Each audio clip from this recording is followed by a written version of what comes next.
Hello, my name's Laura Greaves and I'm an author. I'm here today to talk to you about animals, in particular about writing about animals. The reason I'm probably a good person to talk to you about that is because I've had 9 books published in Australia and some overseas as well, and all of them feature animals. Let me show you some of my books. I've written these 2 novels. Novels are fiction. I'm sure you know the difference between fiction and non-fiction, but just in case, let me explain it quickly. Fiction is a made-up story. It's not true. It's all come completely out of your imagination. Non-fiction, on the other hand, is a true story. These are some of my non-fiction books. I wonder if you can see something that all these books have in common. That's right, they're all about dogs. So non-fiction stories are true, and in my case, the true stories I write are all about amazing dogs. I mean, all dogs are amazing, we know that, don't we? But some dogs go above and beyond. They go the extra mile and they do really incredible things for their humans, the people they love. And I like to write those stories down. I like to share those with the world. So today I'm going to be talking to you about how to write interesting animal stories, whether they're fiction, those are the made-up ones, or non-fiction, those are the true ones. You can tell that I'm a crazy animal person because the notes that I've written to talk to you about, I've written them on the back of a vet receipt. So let's get started, shall we? I want to start with fiction, those stories that come completely out of your imagination. You're in charge of those stories. Anything could happen because you're making it all up. It's so exciting to have that kind of storytelling power. So when I'm writing a fiction story, I like to start with characters. Some people might get an idea like, what if this thing happened? Or what if I wrote a story set in this place? For me, I think characters are the best place to start. And when it comes to creating a really interesting character, if you're writing about an animal, I think you still need to think about that character the same way you would think about a human character. What I mean by that is your animal needs to have all the things a person would have as part of their personality. So your animal needs to have likes, dislikes, things that they're afraid of, things that they love to do, places they love, people or other animals that they love. All of those things go towards creating a really well-rounded, interesting character that people are going to want to read about. The other thing that's really important for characters to have, and I'm talking about both the main characters of your story and even those that are a little bit more in the background, they all need to have a backstory. What I mean by that is all the things that have happened in your character's life to bring them to the point where we meet them. So who did they grow up with? Were they close to their family or not? Did they have a good time at school, or was school not really their cup of tea? You don't need to put all these things into your story. In fact, stories that have a lot of backstory in them are often not very interesting because you get so bogged down in reading all about the characters' backgrounds that it can take a really long time to get to the action or the main part of the story. So when I say it's important for the character to have a backstory, that's for your benefit. That's so you can file that information away in your imagination and use it to bring your character to life. So for example, if your character is really timid or shy and really struggles to stand up for themselves, that might be because they had an experience of bullying at school. They were treated badly. Perhaps they weren't close to their family and they never felt that they could voice what it was they really felt or what they really wanted. You don't need to explain all that in the story, maybe in a sentence or 2, but you don't need to spend a whole lot of time on it. But it's important for you to know that so that you can understand why your character is the way they are, why they do the things they do, and what's going to propel them through the story that you're about to write. Surprise, new location. I had to move, and the reason why I had to move is that I have 3 dogs and they all started barking at the same time. That often happens, you know. Working from home can be challenging. Sometimes your animals really inspire the work that you're doing, and at other times, not so much. But we were talking about building really interesting characters. Once you've got a really interesting main character, what are you going to do with them? Well, that's when you need your plot. You need a really interesting situation to put your really interesting animal character in. That situation could be a journey of some sort or a quest. Whatever it is, it has a goal at the end of it. A lot of people like to come up with their goals and come up with their plots first. But I find that once you've got a really interesting, well thought out character, plots are a lot more easy to come up with. They kind of suggest themselves because you know what your character likes, you know what they don't like. So it's a lot easier to think of a situation that might challenge some of your character's weaknesses or support some of your character's strengths. What sort of situation might your character find themselves in? Let's say, for example, your character is a rescue dog. They might want to try and break out of the pound that they're in and find their own family. Or maybe they accidentally get shut out of the pound and the world is big and scary and they want to get back into the pound. There's lots of situations and scenarios that suggest themselves once you've got a great character to work with.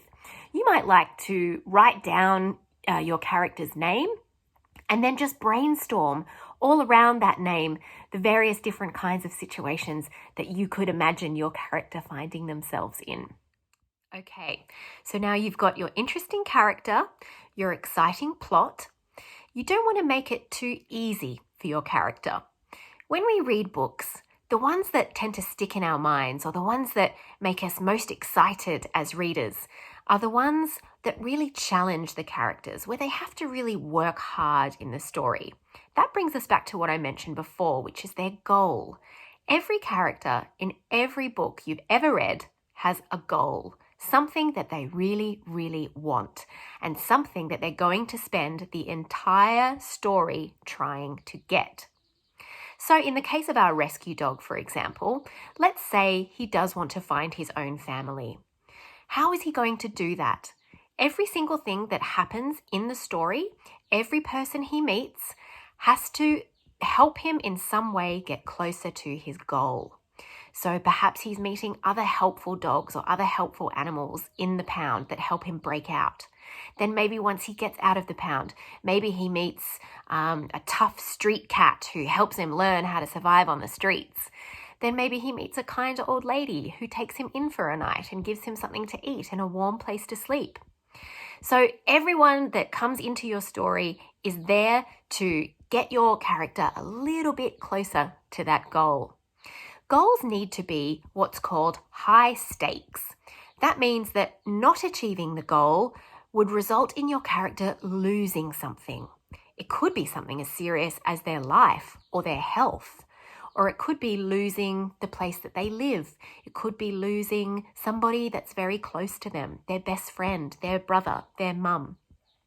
The point is, it's got to be high stakes, because if your character doesn't stand to lose a whole lot, then your reader isn't going to really get behind them and really invest in their story and really want them to succeed.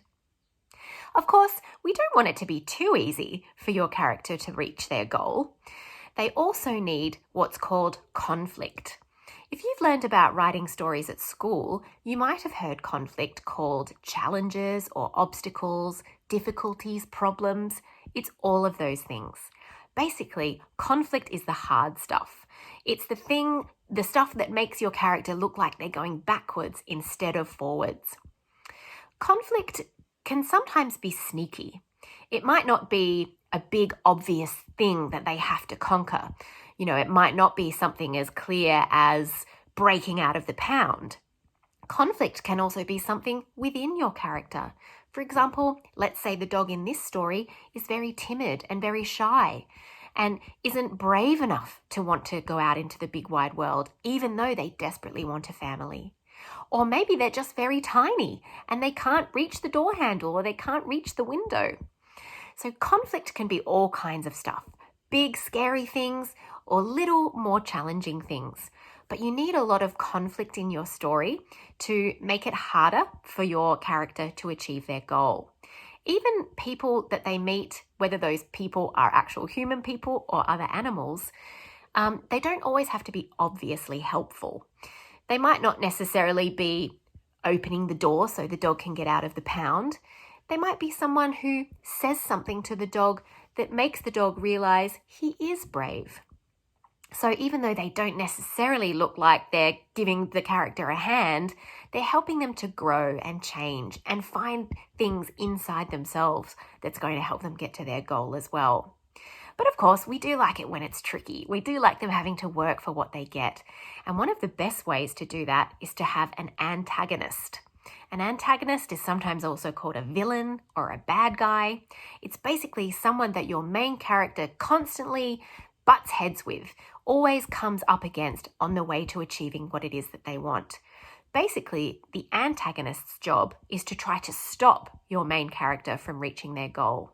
So if we're using our rescue dog trying to break out of the pound as an example, the antagonist might be the dog catcher, who every time it looks like the dog's going to get away, appears and takes him back to his cage. Or it could be a mean, bigger dog that he meets once he gets out onto the streets. It could be the local garbage person who is constantly coming up on his truck and preventing the dog from breaking into bins and getting snacks. It could be anyone, but there needs to be someone or something. And if you're writing an animal story, another animal is a great choice. It needs to be something that's going to really challenge your character and make them work very hard for what they're going to get. So let's just remind ourselves of the main things we need for a great fictional animal story. We need great characters, that's number one, especially the main character, but you want to spend as much time coming up with your secondary characters as well. The second thing is we need a really interesting plot, a really rich scenario or situation that they're going to find themselves in and have to navigate their way through.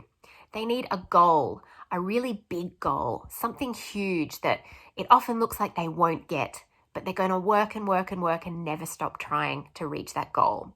We need an antagonist or a bad guy, someone or something that's going to try to stop our main character from reaching their goal. And we need conflict.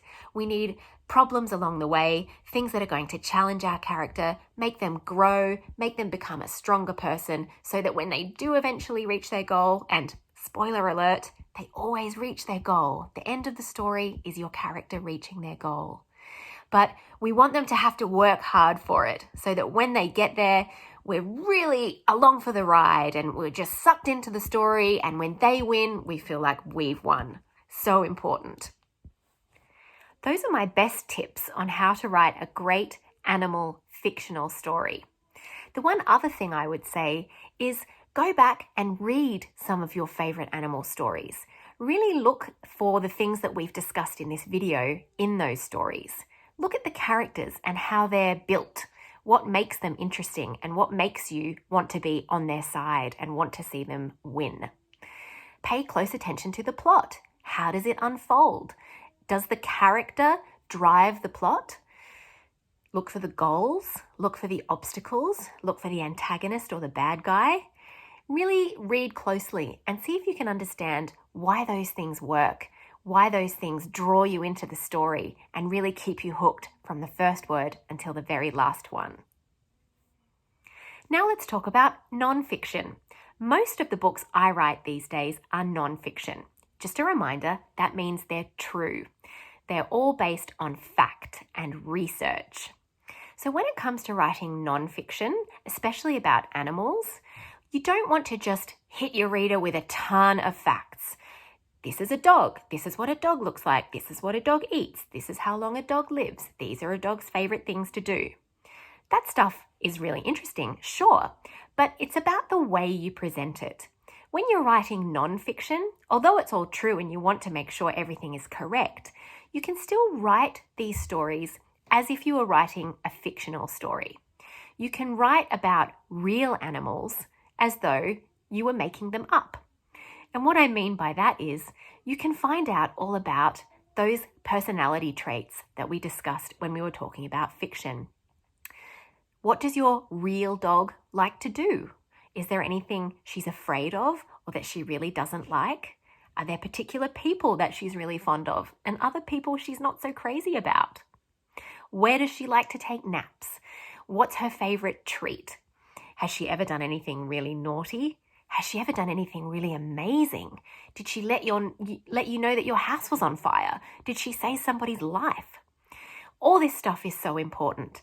And if you can find out those things about an animal, it's going to make the factual stuff way more interesting to read. I think a really great idea, if you're interested in writing nonfiction about animals, is to start with an animal that you know really well. Maybe you're lucky enough to have a pet cat or a dog or a guinea pig. Why don't you start by writing a nonfiction story about your own pet? Tell us what breed they are, what colour, how big. Are they fluffy? Are they smooth-coated? Do they have brown eyes or blue? Long teeth? Short teeth? All that kind of stuff. But more importantly, tell us about who that animal is. All the things I've mentioned about what makes that animal so special to you. If it's important to you, it will be important to your reader, and they'll love to find out about that animal.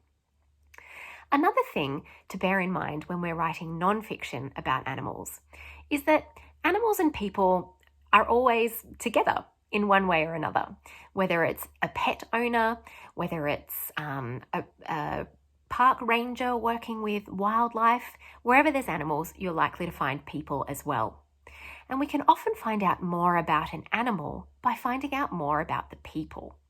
This is something that I always take into account when I'm writing my dog books. Because I write books about dogs that have done really interesting or incredible things, it's really helpful to me to understand the relationship with the dog and the owner. How are they together? How did they find each other? What does that dog mean to that person?